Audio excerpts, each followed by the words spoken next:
माय बापानंतर मुलं उन्हाळ होतात, कुंडही होतात, क्रूरही होतात, खरं सांगायलाच कोणी नसतंय.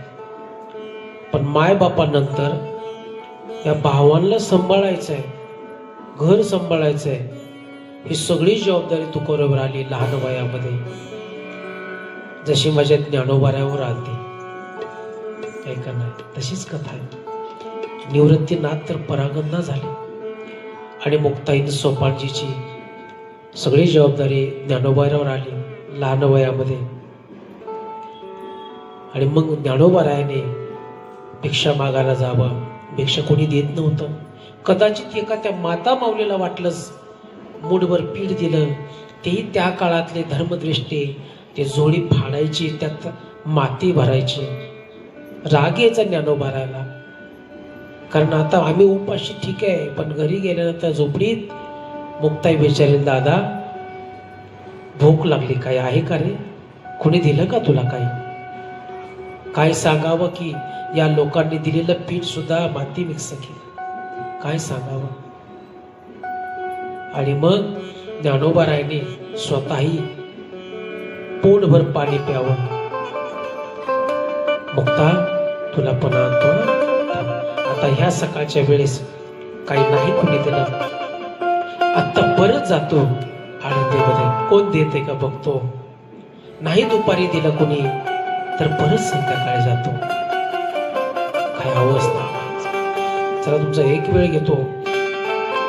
एक लक्षात घ्या, स्त्रीने लहानपणी माय बापाच्या अधिकारात राहावं, तरुण वयात आले की भावाच्या धाकात राहावं, विवाहानंतर पतीच्या धाकात राहावं, आणि वयोवृद्ध झालं की मुलांच्या अधिकारात धाकात राहावं. म्हणजे काही भीत राहावं असं नाही म्हणत, पण त्याच्या आधाराने राहावं.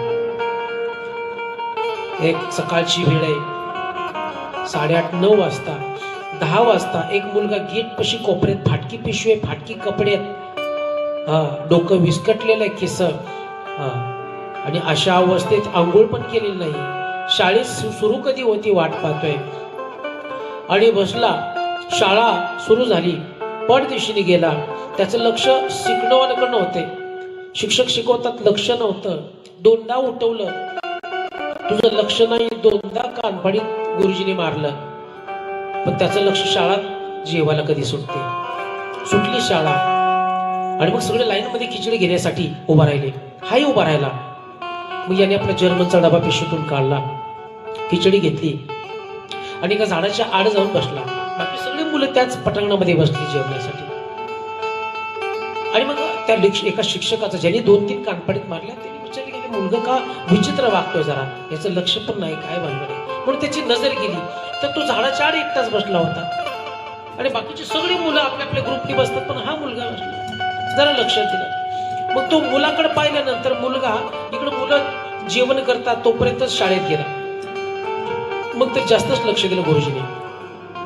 आणि मग जरा संशय आला की मुलं सारखी तक्रार करतात, सर आमचा पेन जातोय, आमची वही चोरी जाते, नक्का हा चोरी दिसला पाहिजे, कारण लोक पोरी सगळी मुलं जेवायला आली की हा एकटाच जातोय. मग तो वर्गामध्ये गेला, काहीतरी केलं, आणि वर्गातून चोर पावला आणि गेटकडे गेला, आणि गेटवरून उडी टाकली आणि पळाला. आता गुरुजींनी ठरवलं की नक्की हा चोर आहे, हा फक्त चोरी करायला येतोय, म्हणून शिक्षक पण ते गुरुजी त्याच्या पाठीमागे चोरून निघाले. आणि मग उभा रस्ता आला. तो मुलगा, त्याला काय आनंद झाला होता का काय, त्या आनंदामध्ये तो पळू लागला. गुरुजी पण त्याच्या मागे गेले.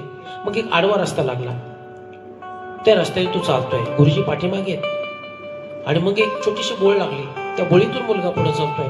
गुरुजींनी ठरवलं की आज नक्की चोर पकडणार मी. त्यालाही आनंद झाला होता, गुरुजीला आनंद झाला होता.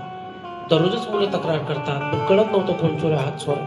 आणि मग एका बोळीतून गेल्यानंतर एक घाणीचं साम्राज्य लागलं, काही बाटल्या, काही भंगारच्या वस्तू लागल्या त्या ठिकाणी, आणि त्याच्यातून तो मुलांनी वाट काढली. समोर एक अशी मोठी झोपडी आहे, त्या झोपडीचा दरवाजा ओढला, आतमध्ये गेला. शिक्षकही पाठीमागून गेले, आणि झोपडीच्या बाहेरून चोरून बघू लागले, आता का याने पिशवीतून काय काय चोरलेल्या वस्तू आणतोय. आणि मग आतमध्ये गेला तो मुलगा. 2 अशा त्या झोपडीला खांब होते ना लाकडाची, आणि त्याला एक मळकटलेली साडी बांधली होती. आणि हा लहानच होता मुलगा. मग त्यांनी एक लाकडाचा ठोकळा होता त्याच्यावर उभा राहिला आणि त्या झोळीतून एक लहानशी छोटी देखणी मुलगी तिला असं बाहेर काढलं आणि मग जर्मनचा तांब्या भरून घेतला. त्या मुलीला मांडीवर घेतलं. गुरुजी हे सगळं बघत होते का छिद्रातून, काय करतोय. आणि मग ते आडवं मांडीवर घेतलं आणि तिच्या तोंडावर थोडंसं पाणी करून तिचे तोंडावर केस आली होती, बाजूला सारले. अतिशय गोंडस देखणी मुलगी. आणि मग तिने डोळे किलकिल केले. दादा तू आला? हो. रात्री मी बघितलं तुला भूक लागली होती, आईला तू खायला मागत होती, दूध दे म्हणत होती, पण आई पण काल दिवसभर उपाशी होती. आज सकाळीच पहाटे आई कामाला गेली. काहीतरी एखादी वस्तू सापडेल, एखादी भंगारची वस्तू सापडेल, बाटल्या गोळा करून आणण्यासाठी आई गेले. बाप तर कधी गेलाय माहितीच नाही लेकरांना. आईवर जबाबदारी झोपडीमध्ये. तू रात्री खूप रडली ना ग? हो रे दादा, मला नाही झोप आली ग, मी रात्रभर जागा होतो. मला माहित होतं आईला पण उपाशी आई, ते तुला काय खाऊ घालणार. मग शाळेत मला खाऊ मिळतोय म्हणून मी रात्रभर झोपलो नाहीये आणि तू काळजी करू नको म्हणून ते डबा उघडला. तिच्या तोंडात ते घास दिला खिचडीचा. आणि काय अवस्था आहे, ते लेकराने किलकिले, लहानशे लेकरू आहे. ते म्हणले दादा तू खा रे, मी खातो, तू खा. त्याला पोटभर खाऊ घातलं, परत तोंड फुटलं, झोळीत टाकलं, सांगितलं आई येईपर्यंत उठू नको. आणि हे ज्यावेळी दृश्य बघत होत त्यावेळेस गुरुजी दाहे मोकळ्या रडत होता. कारण ज्या वेळेस ती मुलगी जोडीत टाकायला गेली, भावाची मिठी सोडित नव्हती. कालपासून उपाशी होती. दादा तू नाही जेवला, मी शाळेत परत अजूनही जेवतो. पण ती लेकरू लहानशी मुलगी दादाची मिठी सोडत नव्हती. जाऊ दे, मला गुरुजी खवळते, मला शाळेत जाऊ दे. बळच जोडीत टाकलं, सांगितलं आई पहिले जोड नको. हीच अवस्था ज्ञानोबारायची झाली. रडू नको मग, ते मी काहीतरी घेऊन येतो. तीच अवस्था आज तुकोबरायच्या जीवनात आली आहे. थोरला भाऊ तर विरक्त आहे, तो काही पाहत नाही. धाकटा लहान आहे आणि मायबाप तर